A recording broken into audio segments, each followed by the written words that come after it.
Good day, it's Tony Fortunato from the technology firm. So we are going to jump into two trace files, and I want to explain to you how to analyze two different types of problems using Wireshark. So this is going to involve a little bit of navigational stuff with Wireshark, tips and tricks along the way. So it's going to be a fairly, I'm going to say deep video in the sense that there's going to be a lot of information thrown at you, so you can always pause at any point in time. So I have two trace files.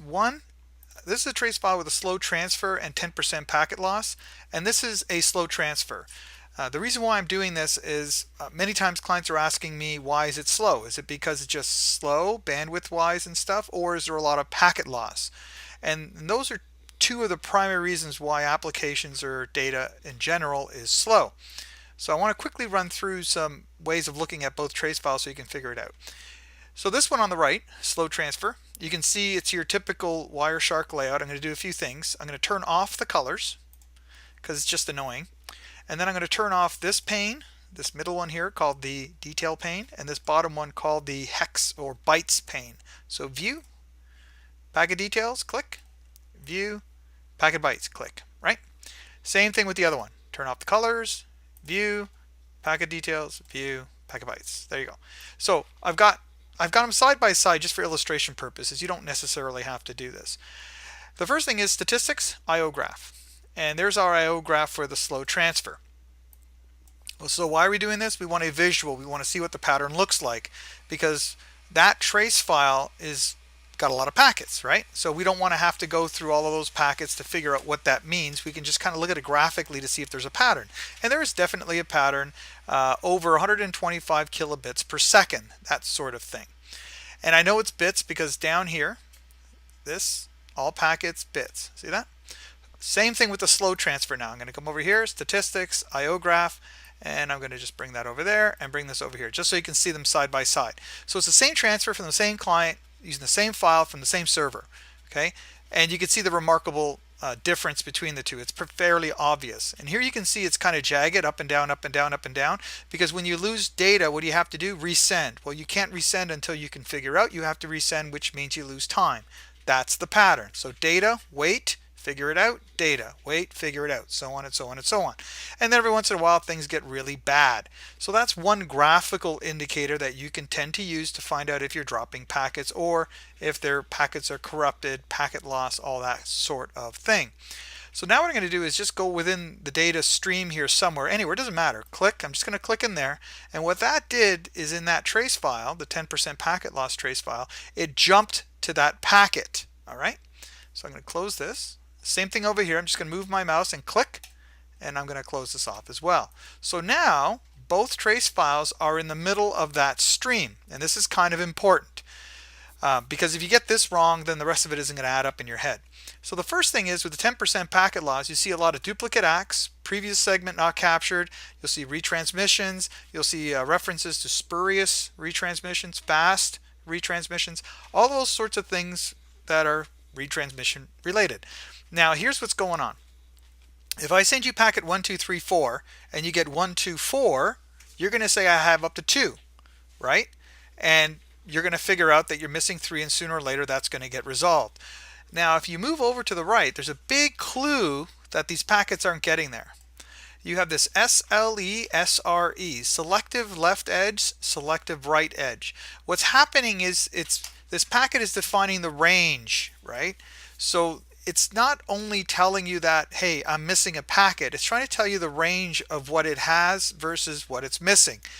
Because you can never really tell people what you don't get because you don't know. So you just tell people what you have and let the other guy figure it out. So this SLE, SRE is a pretty good indicator as well. So there's no real one thing to look for, but there's lots of things that add up to it. If I go back to the slow trace, here we are in the slow trace, I'm going to just scroll over to the right. If you take a look over here, there is no SLE, SRE, right? And if you look on the left-hand side, I've got my view, time display format, second since previously displayed packet. That's important. I'll show you in a moment why. You can see that see that delta time? They're fairly consistent. 108 milliseconds, 109, 109, 109, 109, 109, 109, 108. If these were being dropped, then the times would be all over the map, right?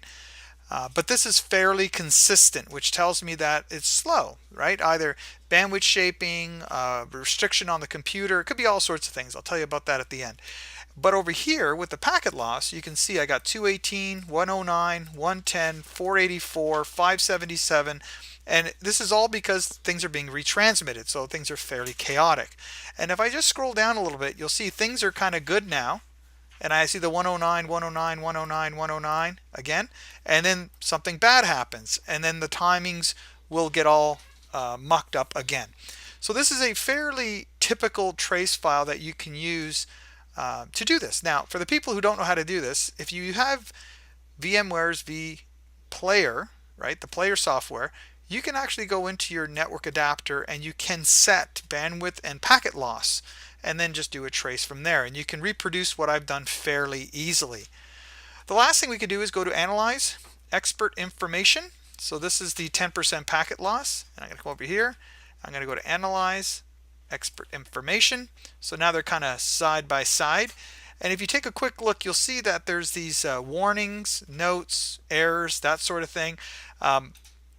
But what you really want to do is don't want to group this by summary, right? I'm just going to uncheck that just for one moment.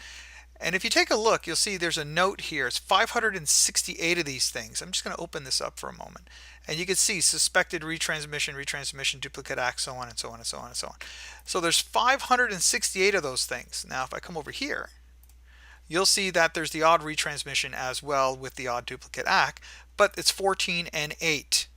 Nothing close to 500. If you scroll down, you'll see the odd one or two more, right? But that's pretty well it. So this is another indicator that you can use to find out if things are being dropped versus things being slow. So at the end of all this, what was the problem? Well, I manually did this, but in the real world, when I've seen this, the issues have been anything from bandwidth throttling on the web server, bandwidth shaping on the network, load balancer, or even router. But the pattern is the same. So slow is consistent with a nice pattern, and packet loss has retransmissions, duplicate ACKs, and all those other assorted messages. So I hope that helps. Have a good day. Bye for now.